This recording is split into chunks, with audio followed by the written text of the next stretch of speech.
અમે 10મામાં હતા ને તો અમારી ભેગી એક ભગવતી કરીને છોકરી હતી. હવે એ લોકોની જ્ઞાતિ પ્રમાણે એની સગાઈ કરી દીધી.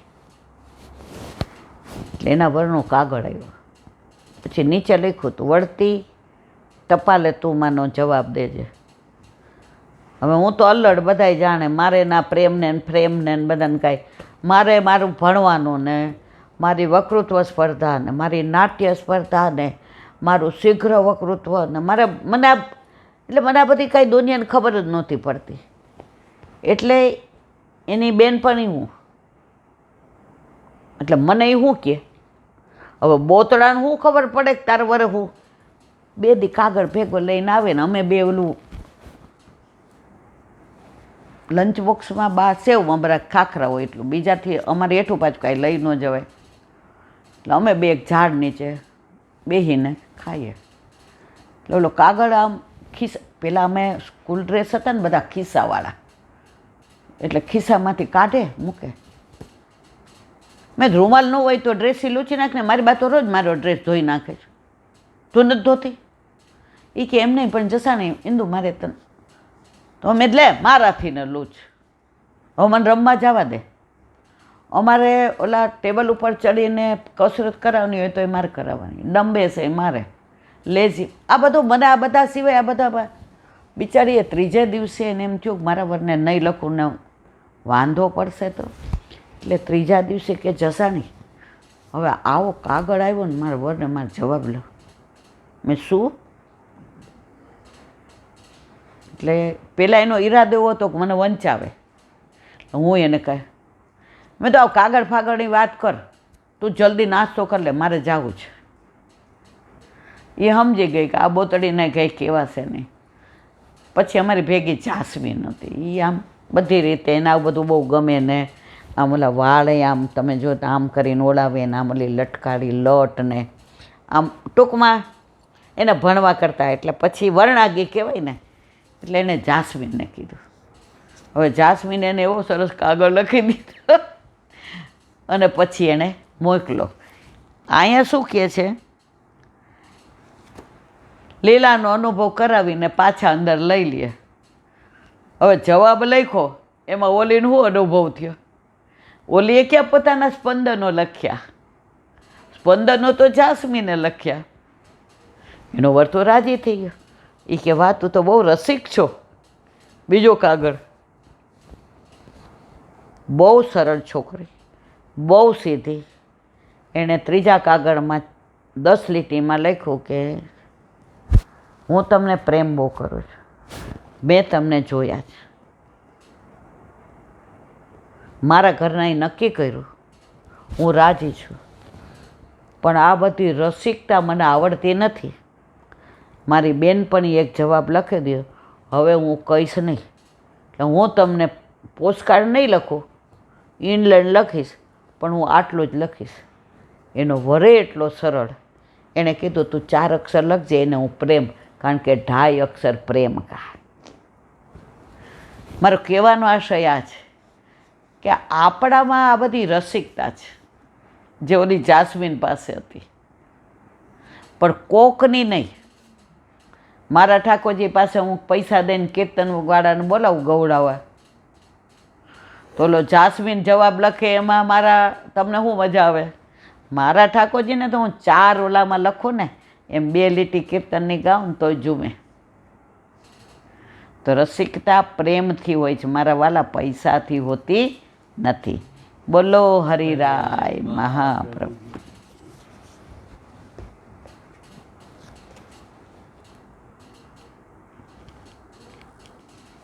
સુબોધિનીજી, આને સ્પર્શ કરવો આપણા બસની વાત નથી. વલ્લભ કૃપા કરે તો આને સ્પર્શ કરી શકાય. બોલો વલ્લભા. નારદજી જે પોતાની પૂર્વજન્મની વાત કરે છે એનું અનુસંધાન. એવમ યતંતમ વિજનમ મામાહ ગોચરે ગિરામ ગંભીર લક્ષણ્યા વાચા શુચ પ્રસમયનીવ. અર્થ, આવી રીતે નિર્જન વનમાં ભગવાન ફરી દર્શન કરવા માટે ભગવાનના ફરી દર્શન કરવા માટે હું પ્રયત્ન કરતો. એકવાર થઈ ગયા એટલે હવે તાલાવેલી લાગે. કોઈને જોઈએ, છોકરાને નક્કી થવાનું હોય, જવાબ ન આવે ત્યાં સુધી આપણને ફોન આવે, રિંગ વાગે, કોઈ આવે ઘરે તો એમ થાય સમાચાર લઈને આવ્યા. તો હવે મને તાલાવેલી લાગી કે ફરી મારે ભગવાનના દર્શન ક્યારે થાય. ત્યારે વાણીથી અગોચર ભગવાન ગંભીર અને મધુર વાણીથી શોકને શાંત કરતા હોય તેમ કહેવા લાગ્યા. સુબોધિનીજી મૂળ શ્લોકમાં વિજન પદ મૂકી બીજા કોઈ મનુષ્યના વાક્યની સંભાવનાની નિવૃત્તિ કરી છે. એટલે કે બીજું કોઈ મનુષ્ય આ નિર્જન વનમાં બોલે તેમ ન હતું તો આ બોલનાર કોણ? ઠાકોરજી પ્રગટ ન થયા, દર્શન ન થયા, પણ વાણીથી ને સાંત્વન આપ્યું. હવે આખા વનમાં પશુ સિવાય કોઈ નહીં, એકલો હું. આવું નિર્જન વન, એમાં કોઈ બોલે એવું નહોતું. તો આ અગોચર વાણી કોની? તો આ વાણી દ્વારા પ્રભુએ મને સાંત્વના આપવાની કૃપા કરી. કોણ કહે? નારદજી. કોને કહે છે? વ્યાસજી. ત્યાં કહે છે અગોચરા ગિરામ, જેને વાણીથી જાણી શકાતો નથી એવો સાકાર બ્રહ્મ ભગવત શાસ્ત્રોથી જાણી શકાય. માટે શ્રુતિ કહે છે યતો વાચો નિર્વંતતે, જ્યાંથી વાણી પાછી ફરે. નેતિ નેતિ શ્રુતિઓ બધી નીકળી, મર્યાદા અને પુષ્ટિ. હવે એટલા બધા પ્રભુને શોધ્યા, હવે બધું જોઈ લીધું એટલે મર્યાદા શ્રુતિએ કીધું બસ હવે અમે જાય છે. નેતિ નથી, આનાથી કાંઈ આગળ નહીં. પુષ્ટિ કે હજી અમારે જવું છે. અને પુષ્ટિ ગોતતી ગોતતી વ્રજમાં એણે દૂરથી જોયું તો ઠાકોરજી ગોપીના બેડલા ચડાવતા હતા. એ ક્યાં મળી ગયો. ઓલી નેતિ નેતિ કરીને ગઈ અને આણે દર્શન કરી લીધા. એટલું જ માગ્યું કે આ ગોપીઓને પ્રેમ મળ્યો એવો આપો. ઠાકોરજી કહે તે એમને મારો પ્રેમ માગ્યો હોત ને તો અત્યારે તારો મેળ પડત. હવે તારે કરોડો જન્મ તપ કરવું પડશે ત્યારે તને ગોપી જેવો પ્રેમ મળે. અને પછી સારસ્વત કલ્પમાં જે શ્રુતિરૂપા ગોપીઓ થયા એ આ શ્રુતિ પુષ્ટિરૂપા, જે ઋષિઓ તપ કરતા હતા રામ અવતાર વખતે, એ ઋષિઓ ઠાકોરજી રામને જોઈને કે આવો પતિ હોય તો. અત્યારે તો એક પત્ની વૃત્તા છે. કૃષ્ણ અવતારમાં ઋષિ રૂપા થયા. તો આવા ઠાકોરજી છે. હવે અહીંયા કહે છે શ્રુતિઓ પાછી વળી ગઈ ને, નેતિ નેતિ બસ, આનાથી વધુ નહીં. હવે કહે છે જ્યાંથી વાણી પાછી ફરે છે. ગંભીર લક્ષણા વાચા, તો ભગવાનની વાણી ગંભીર હોવાથી એનો પડઘો પડ્યો નહીં. અને મધુર અને કોમળ વાણી હતી, માટે આકાશ પુરુષની પણ તે વાણી ન હતી. તે વાણી મારો શોક દૂર કરવા માટે થઈ હોય તેમ થઈ હતી. મને શોક હતો કે ભગવાનના સ્વરૂપનો અનુભવ થયો ત્યારે મને જે આનંદ થયો તે ભ્રમ હતો કે સ્વપ્ન હતો. ભગવાન પ્રગટ થયા, અનુભવ કરાવ્યો, અંદર દર્શન થયા. મને એમ થયું આ ભ્રમ હતો કે સાચું હતું. ઘણીવાર રાતના એટલું સરસ સ્વપ્ન આવે, સવારે ઉઠીને એટલું યાદ કરીએ, હરામ બરોબર યાદ રહેતું હોય. લૌકિક સ્વપ્ન યાદ રહ્યું, અલૌકિક નથી રહેતું. કારણ કે આપણે છીએ સંસારી. અને બધા એમ કે હિલાબેન હે કેવો સત્સંગ. હવે હિલાબેનના એક અલૌકિક તો કાંઈ સ્વપ્ન યાદ રહેતું નથી. લૌકિક પંચાયત ગમે છે. શું હિલાબેન? આ તો આણે વાણીનું દાન કર્યું છે ને એટલે એ બોલે કરતે હો તુમ કનૈયા મેરા નામ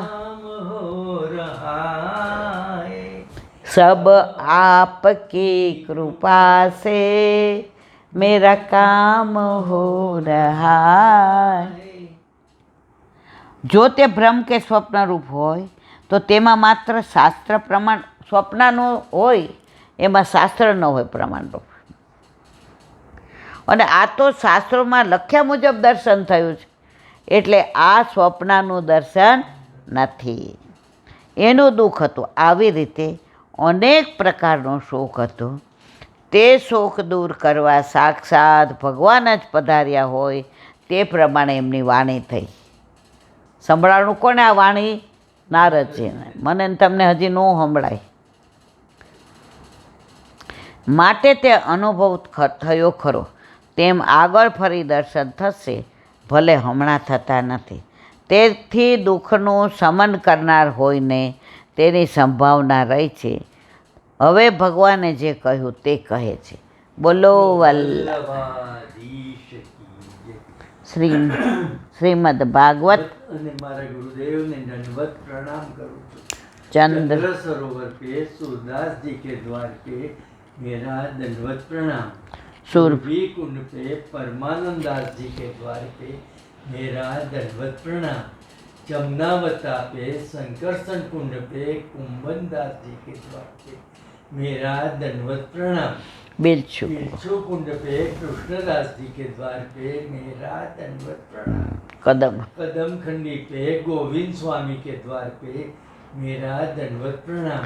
अप्सरा अप्सरा कुंड पे चित्त स्वामी के द्वार पे मेरा दंडवत प्रणाम. मानसी मानसी गंगा पे नंददास जी के द्वार पे मेरा दंडवत प्रणाम. व्रत कुंड पे छत्रबुद्ध दास जी के द्वार पे मेरा दंडवत प्रणाम. વ્રત વિલાસ વ્રતની ગોપિકાઓને મારા દંડવત પ્રણામ. હે વલ્લભ, સવારથી અત્યાર સુધી સેવા સ્મરણ સત્સંગ જે પણ તે કરાવ્યું તે તારા ચરણારવિંદમાં સમર્પણ કરું. ભૂલ અપરાધ થઈ હોય તો ક્ષમા કરજો. બોલો વલ્લભાધીશ કી જય. દ્રઢ ચરણ ચરણ કેરો ભરોસો દ્રઢઈન ચરણ કેરો.